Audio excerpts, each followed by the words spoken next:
there. Today I want to show you a recipe that I use for making baked beans. And this is something that could have been put together with any variety of ingredients back during World War II. And they would have been a very good filling protein item when meat was scarce. And baked beans are also very tasty with different meats. So let's say if a homemaker had just a little bit of leftover roasted chicken or some ground beef left over or anything like that, it could have been added to these baked beans to make them even more delicious. But if a person didn't have meat, these would be a good partial protein. So legumes like beans, and I'm going to make mine with pintos, but you could use kidney beans or Great Northern, navy beans, whatever you prefer in your baked beans, or a combination of whatever you have. But if you combine legumes, the beans, with a grain, you get all the amino acids and have a complete protein. So if you had these baked beans with some toast or with some rice or some other grain as a meal, then you've got a complete protein even if you don't have meat. So the recipe I want to show you does not use already pre-made baked beans, which surprisingly a lot of baked bean recipes do. One of the ingredients is a can of baked beans. So these don't have anything like that. These are just very simple ingredients, and I want to show you here on my cooker in just a second how I get started with it. The only thing I'm going to do for cooking before I put this in the oven is to saute an onion. And if you didn't have an onion, if you were really tired and just not wanting to deal with dicing and cooking an onion, I've been there, you can just use some dehydrated onion flake.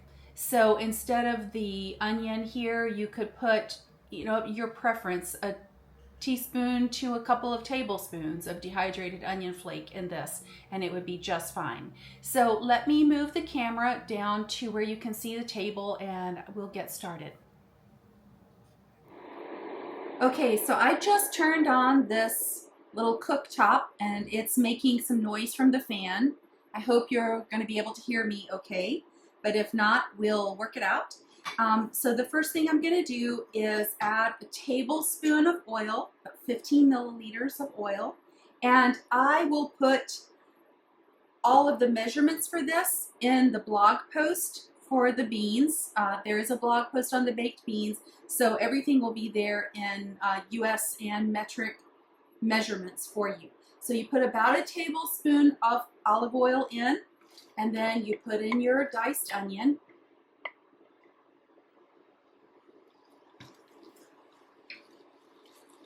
And we're just going to let this onion saute for a minute. Okay, you can probably hear the onion sauteing here in the background, so this isn't going to take very long. But I did want to mention one thing, which is about the onion skin, the onion peel, the leftover bits that you cut off. This is like soup gold. So people during the war, and still today, a lot of people take these odd bits and ends, things like the peelings from carrots, all kinds of things, the leaves from celery, all the little vegetable odds and ends that you would throw away.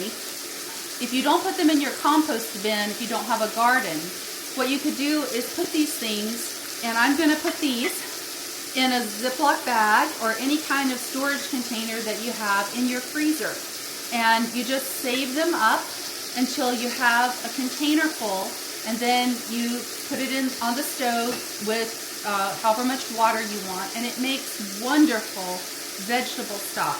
You could also add it to beef stock or chicken stock. If you have a chicken carcass or something like that and you're going to make broth, you could add these to it, and it just adds so much flavor, and it makes the best homemade soup starter. So this is just a little free extra you get when you use your leftover vegetable bits. Okay, so now let me check the onion and then we'll finish this up. So this was the only part that takes any little extra prep, and like I said before, if you want to use dehydrated onion flake, you could even skip this part. So now it's just a matter of putting everything into the container here, the pot, and it does need to be an oven safe pot because we're going to put this in the oven. Or if you wanted to, you could do these baked beans on the stove, letting them simmer. So whichever works out best for you. Now I use a 4-ounce jar of diced pimentos, and you could also dice a red pepper, bell pepper, and saute it with this onion if you want to do that. I just use the diced pimentos. And then we're going to put in our 1 pound of already cooked beans.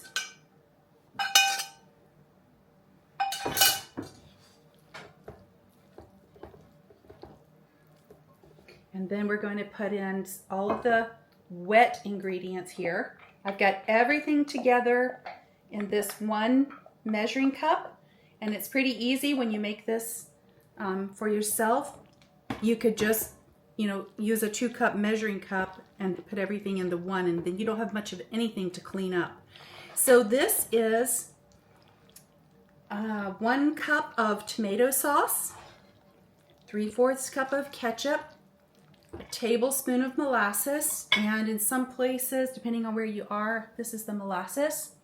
You could use treacle or anything like this.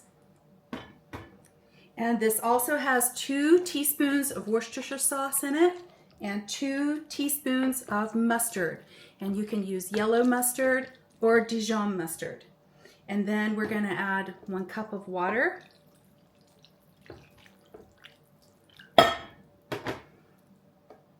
One-third cup of packed brown sugar. And then we're going to add our spices. So this is a teaspoon of garlic powder, a teaspoon of smoked paprika, about a teaspoon of salt, and a teaspoon of chili powder. And also it has about 1/4 to 1/2 teaspoon of ground black peppers, so you choose how much you want to use there. So let me mix this all up, and then we'll get it ready for the oven. Okay, it took about a minute to get everything mixed together thoroughly, and you may be able to see that I put about 10 ounces of ground beef in here.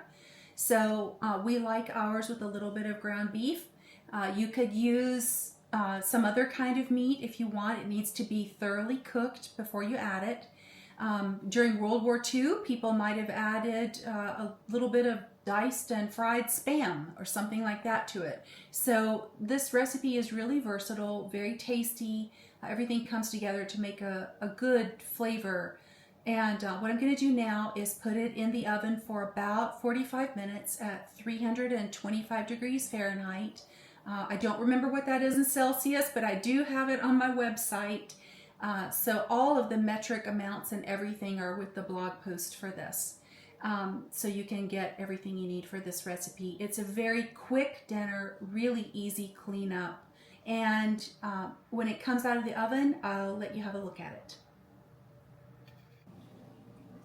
Okay, here they are all finished, just out of the oven. Absolutely delicious. And there's enough here for probably at least 6 good-sized servings. So you could serve this up with some bread, barbecue bread, cornbread, anything, vegetables, whatever you like, chicken. So many different options, and this is really easy and pretty quick too. If you try it, I hope you will enjoy it.